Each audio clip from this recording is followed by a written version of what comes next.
কেমন হয়েছে বলো, এরম করে বলো, এরম করে।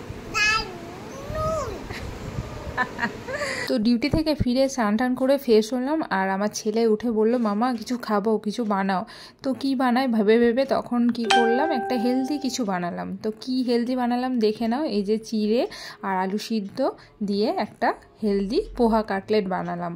তো কি কি দিয়েছি এর মধ্যে দিয়েছি চিড়ে, আলু সিদ্ধ, জিরে গুঁড়ো একটু, আর ধনে গুঁড়ো একটু, নুন, তারপর আমি এর মধ্যে একটু টমেটোও অ্যাড করেছি। তো সব উপকরণগুলো একসাথে ভালো করে মেখে নিয়েছি। তারপর এটাকে প্যানের মধ্যে বাটার দিয়ে ওটাকে ফ্রাই করে নিয়েছি ভালো করে এপিট ওপিট করে।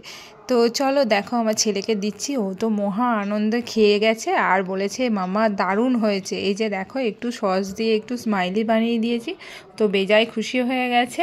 আর সাথে ওর আবদার মাসিকেও দাও, মাসিও খাবে।